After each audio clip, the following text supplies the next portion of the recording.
Let me tell you, after hitting 100 days on YouTube, I had to do a reset, but the reset was much deeper than I anticipated. My life went through a huge overhaul of transition with this new job, commuting to and from work multiple hours in a day, just new environments, finishing yet another semester of grad school, and trying to stay afloat. It has been trial and error for me for the last couple weeks, just trying to find a better way to optimize my schedule and really maximize my time. So I am checking all boxes between my operational duties at work, between my personal duties with school, and my personal duties with myself, right? Something I was sharing with a girlfriend I went to dinner with the other day is the fact that no matter what job that you step into, it is still a stepping stone to get to the dream life that you want. It's getting you to the life that you ultimately desire. And a common thread I believe we all have is the fact that we all want freedom and we all want liberation. How are we going to get it? I don't know. But at this point, it's almost by any means necessary. All legal means, that is. Let me disclaimer, all legal means necessary. But we were having such a good conversation because we were just talking about hey, make your art, make your money. No matter what job you take on, even right now in the job and the role that I have, which I'm so excited, I'm so grateful for, and I'm learning so much by being in this transition. I'm able to use my skill sets being in this transition. I know it's not the end all be all, and I know that it's another stepping stone towards what I ultimately want. But I had to reel myself back in really quickly because when you are taking on either a new role or you just have a full-time job in general, you typically, if you're a high functioning woman, you want to do great. You commit 110% of your time to it. You're trying to learn all avenues, nooks and crannies of it. And the moment something's not working, you pivot very quickly. And you typically get a good grasp of what is asked of you in the first 2 to 4 weeks. If you're a high functioning woman. High functioning women, we typically operate at a very high capacity, high level of excellence, high level of expectations for ourselves, different things along those lines. So in a corporate setting, in a nonprofit setting, any sector where you have a job that you're dedicated and committed your time to, you want to do a good job. You want to figure it out. You want to learn it quickly, and then you want to learn how you can adjust your methods and apply it to your role very smoothly and very easily. That has been my life for the past month now. I recently just hit 1 month at my new job, and it has been an up and down roller coaster trying to navigate those things and figure those things out. But amongst that journey of trying to figure all those details out, something really just stood out to me within this past week when I was reflecting and I sat down and I had time to breathe, time to relax, time to just kind of restore from such a busy week, is the simple fact that don't get so caught up in a job that you forget your destiny, that you forget your desire, that you forget your dream life, you forget what you're working towards.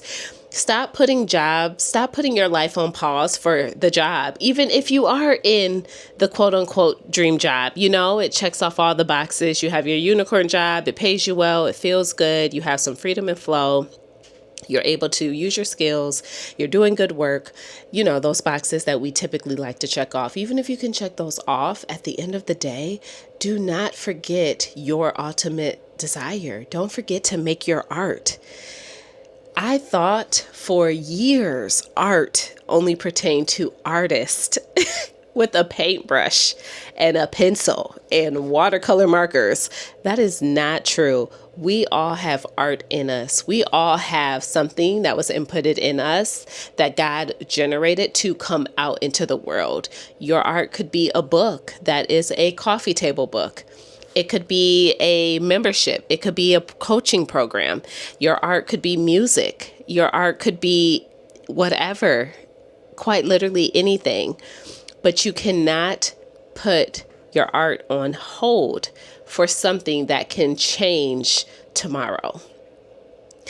I just reached my 54% mark through my graduate program. So, meaning I'm a little more than halfway through my graduate program, which I started in 2024. And if you're new here, I decided to go back to grad school when I was 35 to do a complete career change.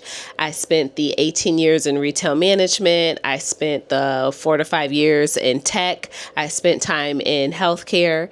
And I reached a point where I wanted to take everything that I've been able to do and be honest with myself about what my heart desires. How do I love showing up and serving people? And what do I feel God has actually called me to do?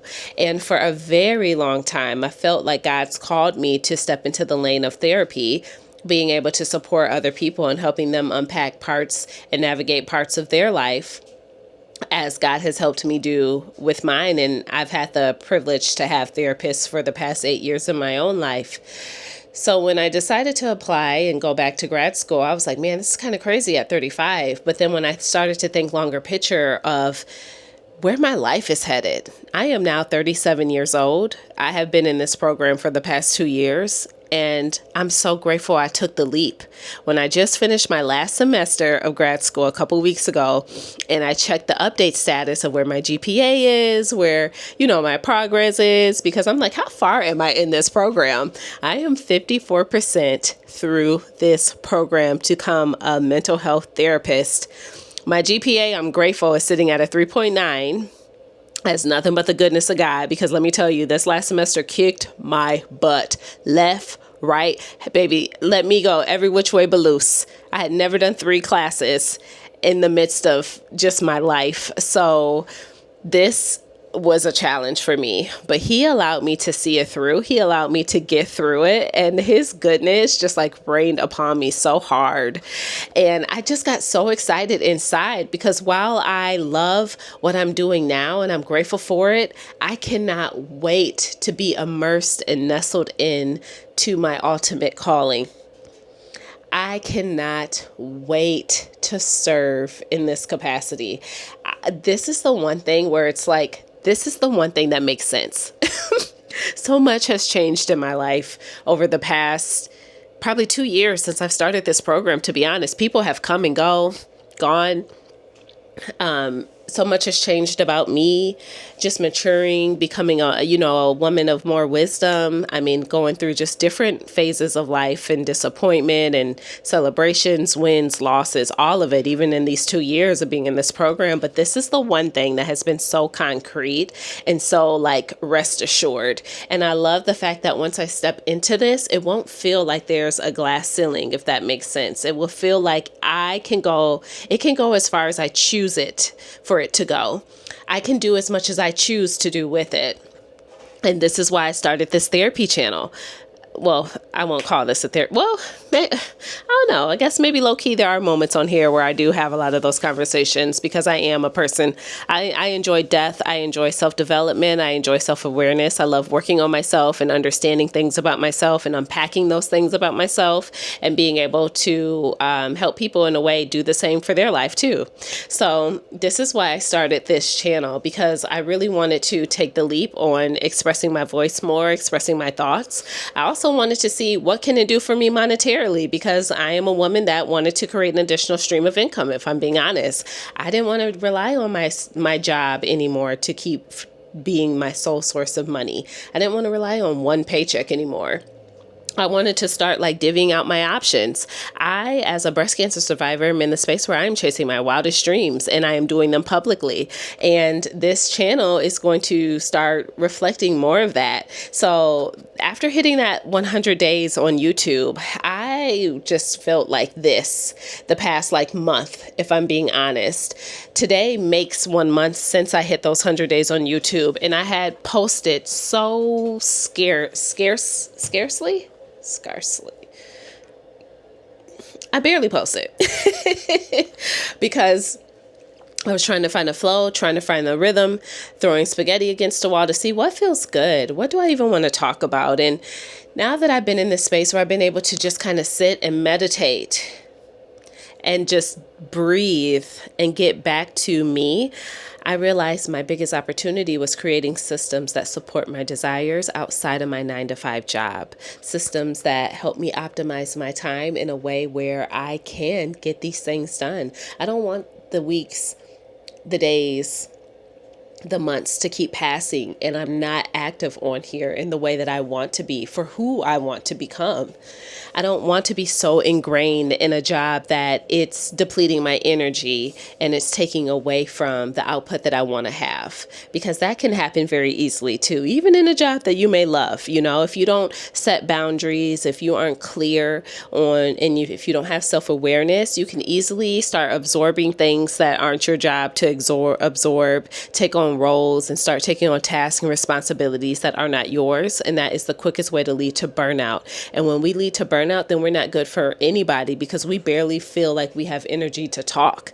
Like the most simple mundane conversations can feel so challenging and hard because you are trying to pull from energy that you quite literally don't have.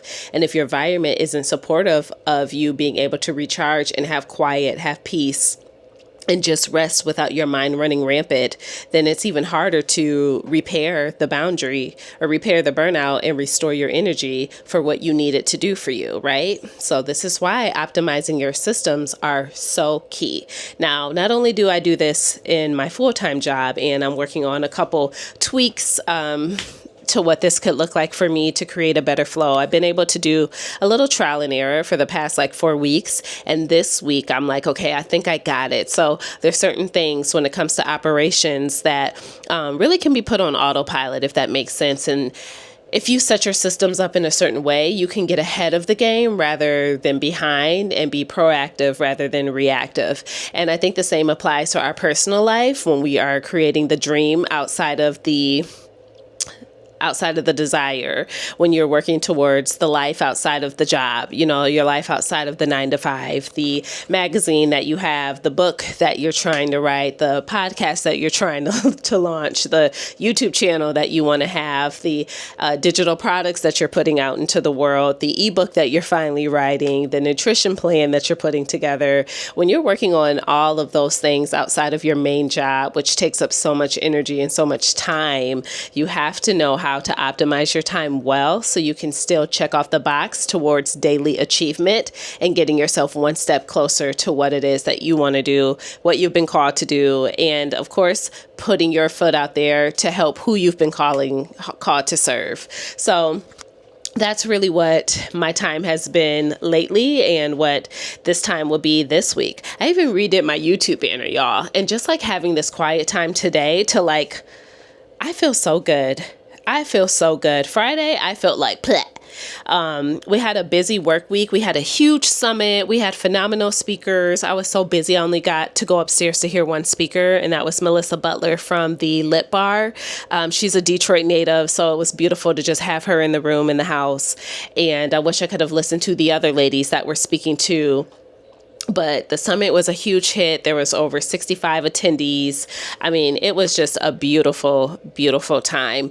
But with a big summit comes a lot of expended energy. And then when you think about the other layers of your job, where you're managing people, managing emotions, managing responsibility, putting out fires, supporting for a summit, supporting yourself, and then you're commuting. And then I'm a supporter of my parents, which today's my dad's birthday. So wish Jerome a happy birthday. My dad turned 61. When you just have a lot of hats that you're wearing, especially as a high functioning woman, we rise up to the occasion, but the occasion depletes us. So in the depletion, we have to be mindful of our recharge. So I booked a beautiful massage appointment for myself. I got some cupping done. I think I even got a little war room. Yeah. I got a little something to show for it. But I got some cupping done, and a little lymphatic drainage massage too, because I needed that. It had been a while since I had that under my arm, where I had the lymph nodes removed on the cancer journey. And I walked out just feeling like a brand new woman. I felt so good and so restored.